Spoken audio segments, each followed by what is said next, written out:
Você já trabalha com datas no Power BI, você já fez tabela calendário, já fez modelagem, filtros com datas e diversas outras funções. Agora, quando é que eu realmente tenho que usar mais de uma tabela calendário? Será que eu realmente preciso usar duas tabelas? Quando é que eu vou usar? Quando é que eu não uso? Vamos entender agora. Olá, senhoras e senhores, sejam todos bem-vindos ao Power BI Deep. Meu nome é Júnior Vidal e hoje nós vamos aprender exatamente como usar duas tabelas calendários, se realmente preciso usar ou não preciso, quais são as situações que eu uso e que não uso. Estamos aqui no Power BI e a primeira coisa que eu vou mostrar para vocês é como é que funciona a tabela calendário automática no Power BI. Não é aquela que você cria, essa aqui é a tabela que o Power BI ele cria por trás. Se você vier aqui em configurações, opções e for na parte de carregamento de dados, você vê que tem um negócio aqui chamado inteligência dos dados temporal. Você pode ativar ou não. Ela vai pegar cada coluna de tipo de data e vai criar uma tabela por trás. Ó. Ela cria automaticamente uma tabela de data oculta para cada campo no modelo que tem um tipo de data ou data hora. Como é que isso acontece? Como é que funciona? Se eu tenho uma tabela que eu importei para cá, ela vai criar uma tabela calendário por trás e vai incluir essas hierarquias aqui: ano, trimestre, mês e dia. Se você vier aqui no DAX Studio, você pode instalar no seu computador. Eu conectei esse DAX Studio a esse dashboard. E você pode ver aqui que essas aqui são as tabelas que estão lá, ó, contratos telecom, tarefas, projetos, que você estava vendo lá, que elas têm data. E por trás eu tenho uma tabela calendário que se conecta com ela e eu consigo usar o ano, mês e dia. E se você abrir uma delas aqui, você vê que tem o seguinte: tem a minha hierarquia, que é o visível, e tem os outros campos que não são visíveis. E ele também tem o mês e tem o mês número, para poder conseguir ordenar o mês pelo o número do mês. Então você vê que está tudo aqui feito para você por trás, para você conseguir vir aqui no Power BI, pegar um visual, colocar a minha data, a hierarquia completa, e você conseguir analisar uma medida. Vou pegar aqui a medida que eu criei, certo? Então aqui está por ano, eu consigo ver por trimestre, por mês e por dia. Certo? E aí, quando é que eu vou usar essa situação, esse tipo de hierarquia em vez de criar uma tabela calendário? Eu vou usar essa tabela calendário oculta caso o meu modelo seja um modelo simples, que não necessite de muita análises profundas. Quero fazer um dashboard rápido aqui, ele já resolve uns 50% dos problemas de análise de dados.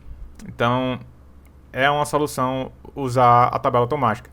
Mas realmente, se você estiver trabalhando com Big Data, com dados muito extensos, ele vai pesar o teu arquivo, porque ele vai criar uma tabela para cada um das datas, né? Então, se tiver muitas colunas de datas, isso aqui vai pesar bastante. Ele vai realmente aumentar o tamanho do arquivo e pode reduzir um pouco o processamento em algumas situações. Então você pode desativar para a maioria dos projetos de empresa, porque você vai ter uma tabela calendário, então não precisa da automática, né? Mas fica a dica aí. Vou deixar aqui só para vocês, só para a gente poder comparar ao longo do tempo. Agora vamos para a segundo tópico aqui, que é as duas formas de criar tabelas calendário. Então, eu já criei duas aqui para vocês verem, mas as duas formas são ou no Power Query ou no DAX, né? Vamos deixar aqui primeiro no DAX, que é bem simples, mas exige um pouco mais código, né?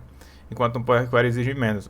Aqui eu criei um calendário, escolhi uma data de início e uma data de fim. O calendário é só uma função que ele lista todas as datas entre duas datas, né? Então ele vai listar, se você for lá na tabela, ele só listou todas as datas. E aí eu criei umas colunas personalizadas aqui, usando o DAX, para pegar o nome do mês, o mês número e o ano.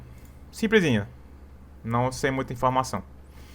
E a segunda forma, sem ser pelo DAX, é pelo Power Query, né? Então se eu vim aqui e essa aqui eu criei já um pouco é uma tabela que eu gosto mais de usar no Power Query sempre, porque o Power Query ele é mais fácil de reaproveitar essa medida, esse código, e também é mais fácil de criar novas colunas. Então aqui eu defini uma data, por exemplo 2020, vou pegar o dia 1º, certo? E aqui ele tá indo até hoje. Ó, ele vai dia... Cadê de ano? Ele vai do dia 2020 até 2025. Pega todas as datas até hoje. Aqui ele tem umas partes mais avançadas aqui, mas em resumo o que ele faz é o seguinte. Ele usa essa função aqui, list dates. Então basicamente eu tenho aqui eu gero um calendário de datas que ele usa a função list dates. List dates é uma função que gera várias datas. Assim como a gente usou aqui no DAX, calendar, lá a gente usa o list dates. Só que lá é um pouco diferente, né? No Power Query a gente tem que fazer assim, ó. Botar aqui consulta nula. Aí eu botar um list dates. Bota um igual. E ele vai explicar aqui você, ó, retorna a lista de datas de valor date do tamanho count, iniciando em start. Ele está explicando aqui, mas em resumo, você vai usar desse formato aqui. Ele dá até um exemplo. Ele vai gerar, ó, se eu botar a data 2011, dia 31/12 e 5, eu vou botar 5 e duration, esse aqui significa dias. Ó, duration, aqui é dia, hora, minuto e segundo. Ele botou aqui um dia de step, ou seja, 5 dias dessa data aqui. Aí ele vai retornar esses 5 datas aqui, ó. Lá no meu caso, eu peguei todas as datas entre 2020 até hoje. Ó, cadê? É só por curiosidade mesmo, porque assim, na prática vocês só vão copiar isso aqui de algum lugar na internet, que tem vários vídeos explicando sobre como criar. Mas em resumo, o que eu estou fazendo aqui é só gerando uma lista de datas que eu estou calculando em várias variáveis, né? Vou calcular as variáveis para poder fazer uma função final que vai retornar todas as datas que eu preciso. E depois que eu tenho a data, aí eu vou só adicionando novas colunas. Eu posso vir aqui adicionar a coluna, data, aí eu quero o fim do mês, quero dia da semana. Enfim, você vai adicionando aqui conforme sua necessidade. Agora eu vou mostrar para vocês quando é que eu não preciso usar duas tabelas de calendário. Quais são as situações que realmente parece que eu preciso usar, mas não devo usar. Vamos lá. Então vamos analisar aqui a situação desse projeto. Eu tenho uma tabela de produtos. Essa empresa é uma empresa de produtos fitness, né? Vende suplemento, vende produtos de emagrecimento, enfim, proteína. E aí eu tenho uma tabela de vendas que ela mostra uma data de pedido e uma data de despacho, que é quando o pedido chega na empresa e quando é que ele sai da empresa para entrega, ou seja, ele manda para entrega. Aí, seguinte, se eu analisar a quantidade de pedidos aqui, ela está relacionada pela data do, vamos ver aqui, ó, tá pela data do pedido, ó, order date, data do pedido. E eu também tenho a data do ship date, né, que é a data do despacho. O que eu quero saber aqui? Eu quero também saber a quantidade de despachos. Como é que seria a quantidade de despachos? Eu analisar a quantidade de pedidos, só que em vez de pela data do pedido, eu olharei pela data do despacho. Então se eu colocasse aqui, aí vem a questão, né? Talvez então seja interessante eu criar uma segunda tabela calendário. Só que a minha data principal, ela é o pedido, né? Então, se a minha data principal é a data do pedido e todas as análises são voltadas para a data do pedido, como o faturamento, não faz sentido. Se é só um cálculo específico, eu não preciso criar uma segunda calendário. Eu posso usar o Use Relationship. Posso vir aqui e conectar a data do calendário com a ship date, certo? E esse relacionamento não vai estar ativado. Ele vai ser um relacionamento secundário. Ele vai ficar com esses pontinhos. Não criei uma tabela nova, uma tabela calendário nova. Só que eu posso vir aqui em medidas e criar uma medida exatamente igual à quantidade de pedidos, ó. Eu posso vir aqui e dar o seguinte, ó, quantidade de despachos. E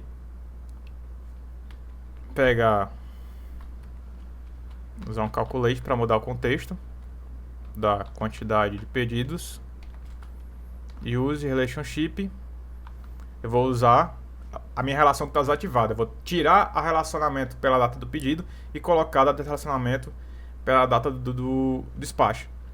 Então eu vou usar o relacionamento da de calendário data com a F vendas ship date. Ó. Agora se eu colocar a quantidade de despachos aqui, você vê que ele está diferente. A quantidade de pedidos de despacho está diferente. Apesar de que aqui você viu que ele está copiando a quantidade de pedidos. Só que está diferente porque o relacionamento ele está agora pela data do despacho. Aqui são a quantidade de despacho no mês. Então em fevereiro foram pedidos 176, mas só foram despachados mais que isso, porque veio pedidos do mês anterior, certo? Que só foram despachados no outro mês. Então nesse caso aqui eu não preciso usar dos calendários. Se eu quiser analisar, aqui eu consigo filtrar um ano específico e analisar esse ano as duas medidas. Tanto a quantidade de pedidos pela data do pedido, quanto a quantidade de pedidos pela data do despacho, que é a quantidade de despachos. Então, nesse caso aqui é o caso que eu não preciso usar dois calendários. A maioria dos casos você consegue resolver dessa forma. Você escolhe uma data principal, como, sei lá, data da venda, data do atendimento, data do... Dependendo da situação, né? Se for uma tabela para contratação, data da contratação, você escolhe a data principal e as outras datas você vai usando o relationship para calcular coisas específicas. Porque a maioria dos casos eu não preciso fazer dos calendários. Eu simplesmente posso relacionar duas formas e ir calculando até chegar no número que, quando eu filtrar aqui, ele vai mudar, ele vai usar um relacionamento diferente para duas medidas. Então, é um conceito que já se resolve por si só. Agora vamos para as situações que realmente eu deveria usar dos tabelas calendários. Vamos para a primeira situação aqui, que é dos slices e filtros diferentes. Nesse caso aqui, nesse mesmo caso, vamos supor que ele quisesse ver uma análise da seguinte forma. Eu quero analisar dos meus pedidos que foram feitos no dia 1 de janeiro, eu quero saber quantos foram entregues no dia 2, ou no intervalo entre o dia 2 e o dia 3. Essa análise é bem específica, ela é bem específica mesmo, você consegue usar usando dois slices, né? Dois filtros de segmentação de dados. Né? Então, para eu conseguir analisar dessa forma que eu estou te dizendo, eu precisaria ter os dois slices. Como é que eu faria isso? Eu quero analisar dois segmentações de dados diferentes, né? Então vamos criar aqui do zero. Vou colocar no primeiro calendário ano e o mês. Tipo de segmentação. Cadê? Suspenso. E aqui na outra eu vou usar o segundo calendário. Ano e mês. Beleza? Só que na segunda calendário eu não vou relacionar pela data do pedido, né? Vou relacionar pela data do despacho. Então vamos só nomear aqui, ó. Aqui vai ser data pedido e aqui vai ser data despacho. Então no relacionamento eu vou vir aqui, pegar minha nova de calendário e vou relacionar pela data do despacho. Show. Agora eu consigo fazer essa análise, né? Então nesse caso aqui eu tenho dois slices, né? Dois segmentação de dados, filtros. E eu vou tirar esse despacho porque ele está com o use relationship, né? Eu quero usar só a quantidade de pedidos. Eu quero analisar quantos pedidos foram pedidos em janeiro de 2012 e foram entregues em janeiro de 2012. Nenhum. Em fevereiro. Todos. Então, todos os meus pedidos de janeiro foram entregues em fevereiro. Em março. Nenhum. Então, nenhum durou mais de um mês, né? Então, essa tipo de análise você consegue fazer. E em vez de mês, eu podia pegar aqui a data, né? Vou botar aqui só para... E a segmentação vai ser entre Aqui também, ó, eu vou colocar data do calendário 2. E aqui vai ser entre também. Só mostrar pra vocês, né? Tipo, quantos que desse intervalo foram entregues nesse intervalo. Então, ó, você vai mexendo aqui e ele muda completamente. É uma análise bem específica. Muitas vezes os diretores não querem ver isso aqui, né? Isso aqui é uma coisa muito específica, né? Não faz sentido. Realmente geralmente a gente quer ver o seguinte: em quanto tempo, qual é o tempo médio de despacho, né? Isso aqui não faz muito sentido. Eu posso, em vez de tira esse slice aqui, a gente poder colocar a quantidade de tempo médio, né? O tempo médio de despacho. Todos eles estão 7 dias. Isso aqui é uma base teste, né? Não uma base real. Então, realmente, nesse caso aqui, que eu tenho data do pedido e data do despacho, se eu quero analisar separado os dois, fazendo dois filtros diferentes, eu tenho que usar duas tabelas de calendário. Ou isso, ou eu usar a tabela de calendário automática do Power BI, né? Também tem isso. Às vezes, a tabela de calendário automática ela já resolve, porque ela já vem aqui, né? Nesse caso aqui, eu removi as tabelas por trás, né? Tabela do Dax Studio. Lá que você consegue ver que tá lá por trás. Porque, geralmente, a gente não precisa desse calendário por trás. Se eu conseguir criar meu próprio calendário, eu posso escolher a forma que eu quiser de filtrar. E caso eu queira fazer, por exemplo, alguns dias da semana, colocar mais tipos de coluna na de calendário, eu consigo personalizar por aqui. Beleza? Tá, agora a segunda aplicação de realmente usar duas tabelas de calendário era um pouco mais avançada, que é o aging temporal. Como é que funciona o aging temporal? O aging é nada mais que a tradução envelhecimento, né? Envelhecimento de uma medida. Então, se eu estou analisando, vou dar aqui um exemplo. Estou analisando aqui meus cancelamentos, que é no caso desse plano de telecomunicação. Vamos supor que eu estou trabalhando com a TIM, a Claro, alguma operadora telefônica, que ela vende contratos e tem os cancelamentos, né, que é a taxa de churn, que a gente chama, né, que é a desistência dos contratos. Esses contratos eles não cancelam tudo de uma vez, né? Se eu tenho 21 contratos que fecharam em janeiro, desses 21, 5 cancelaram. Esses 5 eles não cancelam tudo em janeiro ou não cancelam tudo num mês só. Eles vão cancelando ao longo do tempo, né? Eles podem cancelar em 1 mês, 2 meses, 3 meses. E eu quero ver isso ao longo do tempo. Eu quero saber dos que fecharam em janeiro, como é que foi o perfil ao longo do tempo dos cancelamentos deles. Então é para isso que a gente usa o aging. Então, para o aging, a gente tem que ter uma segunda tabela de calendário, porque eu já estou usando essa tabela aqui, calendário atual, para poder filtrar os dados principais, né, que é do contrato. Eu preciso de uma segunda tabela para dizer, mostrar ao longo do tempo esses cancelamentos. Como é que eu vou fazer isso? Seguinte, essa aqui é a minha medida de cancelamentos. Cancelamento, todos os contratos, né? Os contratos eles nada mais é do que uma contagem de linhas dos contratos que foram vendidos, e eu tenho uma tabela de cancelamentos que ela olha se a data de cancelamento está ou não em branco. Se não tiver em branco, é porque isso aqui é um cancelamento. Então, eu quero agora saber esse cancelamento ao longo do tempo, desde que ele foi cancelado, né? 2018. Ó, esse cara aqui, 2018, eu quero ver como é que foi cancelado ao longo do tempo. Então, para a gente analisar isso, a gente tem que fazer uma segunda análise com outro calendário. Então, esse aqui vai ser o calendário 1, né? Vou chamar aqui calendário 1. E eu vou criar um segunda tabela. Vou botar a tabela que é mais fácil de visualizar. Do calendário 2.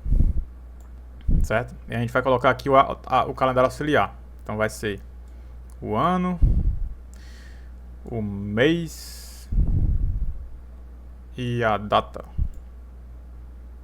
Só que a data ela tá com o calendário por trás, né? Aquele calendário automático. Eu vou deixar só a data assim, em formato de short date. Aí aqui só fazendo alguns ajustes. Agora vamos colocar aqui o cancelamento. São 305 cancelamentos, né? Só que eu quero filtrar aqui 5 cancelamentos e esses 5 aparecem exatamente em que momento eles cancelaram daqui na direita. Por isso que tem que ser o segundo calendário, porque esse calendário aqui ele está relacionado pela data da minha venda, né, no caso. E eu tenho que ter uma segunda tabela que não é pelo cancelamento, é pela data do acontecimento. É tipo, se eu analisar hoje tem 5 cancelamentos, mas no mês de fevereiro só tinha 4 ou 3. E é isso que eu quero ver. Então, para isso eu tenho que ter uma medida de aging, medida de cancelamento aging. Como assim? Eu vou analisar no período o que está acontecendo. É tipo voltar no tempo. Vou voltar para aquela data e ver se tinha cancelado ou não tinha. Olhar para a data de 4 de 2018, cancelou ou não cancelou. Então, ela vai fazer o seguinte, ó. Ela vai analisar a data de cancelamento e vai olhar se a data que eu estou analisando passou ou não dessa data. Quando eu colocar aqui, ó, aí aqui eu tenho o que eu queria. É o seguinte, ó, até dia 14 ele teve o primeiro cancelamento, certo? Depois de quando chegou dia 16 do 4 teve o segundo cancelamento. Se analisar graficamente fica mais fácil de visualizar. É que eu tô analisando todos, né? Eu tô analisando só janeiro. Janeiro, eu tive um cancelamento aqui, ó. Dia 17, não, dia 25. Dia 25 eu tive um cancelamento. Depois eu tive mais outro cancelamento aqui, dia 27 do 4 de 2019. Que já é mais de um ano depois. Enfim, eu vou tendo cancelamento aqui do contrato, certo? Isso é o aging. Você consegue analisar um período de tempo em outro, um medida ao longo do tempo. Então, para que isso é útil? Por exemplo, se eu colocar aqui o contrato aging, o cancelamento aging, eu tenho o número de vendas ao longo do tempo e o número de cancelamentos ao longo do tempo, certo? Meio que acumulado aqui, né? Se eu quiser calcular a taxa de cancelamento, por exemplo, se eu botar aqui, a taxa de cancelamento vai ser igual a divide do cancelamento dividido pelo contratos, aí, que é as vendas. Se eu colocar esse cancelamento aqui no minha tabela, eu consigo ver ao longo do tempo o que mudou, né? Porque assim, no mês de... se eu tirar a data aqui e colocar mês, você vai ver como vai ficar legal. Vou botar aqui ano e mês, pronto. Ano e mês. Vamos trocar esse ano aqui e botar pra texto, pra não ficar me atrapalhando aqui esse negócio. Month name. Pronto, agora sim. Seguinte. 2018 eu tive 21 vendas. 5 cancelaram. Mas no mês de janeiro o meu cancelamento era 0.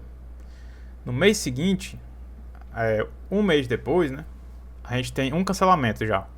Então meu cancelamento já não é mais 0%, agora é 4,76%. Ou seja, durante um ano todo eu tive só 2 cancelamentos. Então, no final daquele período, eu diria que meu cancelamento foi de quase 10% esse ano. Só que eu diria em 2018, né? Só que analisando esse cara que comprou em 2018, em 2025, que é hoje, né? Eu já vejo de forma diferente. Meu cancelamento foi 23%. Então eu perdi 23% do meu faturamento recorrente, né? Então assim, você consegue analisar, o aging é para isso, né? Você analisa um período em outro período. No caso aqui é o cancelamento 2, né? Vou botar título, calendário 2. Espero que tenha dado para entender aí o aging. É para você realmente analisar ao longo do percurso do tempo o que aconteceu. Se eu voltar no tempo, em agosto, eu tive 6 cancelamentos. Só que em agosto de 2018 eu não tinha nenhum cancelamento. Em setembro eu tinha um. E eu fui ter um segundo cancelamento só em outubro de 2019. Mais de um ano depois. Então, você consegue ter uma noção legal aí. Ó, aqui no geral, eu tenho que o meu cancelamento total é 30,50%. Mas se eu analisar, dependendo do período, ele muda, entendeu? Então, enfim, você consegue ter várias análises aqui. O aging ele é bem complexo, até difícil de entender, até para quem está analisando, né? Então, realmente, o aging é como se você voltasse no tempo, né? Você está analisando como a taxa de cancelamento aumentou daquele mês específico, né? Maio, agosto, e aí você vai vendo um caso específico de um filtro do mês, da data da venda, você está analisando o que aconteceu com essa venda ao longo do tempo, né? É como se fosse uma jornada do cliente aqui, só que para vários clientes ao mesmo tempo, né? Enfim, esse é o aging. O aging ele dá todo um projeto sobre ele, tipo, dá pra você fazer todo uma análise temporal, tipo, não só de diária, como eu tô fazendo aqui, dá pra você fazer em questão de meses, por exemplo, os cancelamentos que cancelaram 3 meses depois da minha data de venda. E aí você consegue brincar com isso aí, dá pra fazer muitas análises, mas no Age você precisa usar 2 tabelas calendário. Finalmente, esse último caso aqui é sobre a data prevista e data real. Aqui é só mais um exemplo que existe, vou mostrar para vocês.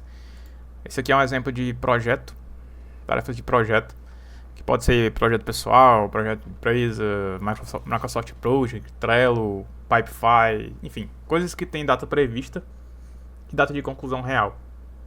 Aqui você consegue ter esse gap entre as 2 datas para saber se está atrasado ou não, e você consegue também filtrar pela data real ou pela data prevista, dependendo do contexto, usando 2 segmentações de dados.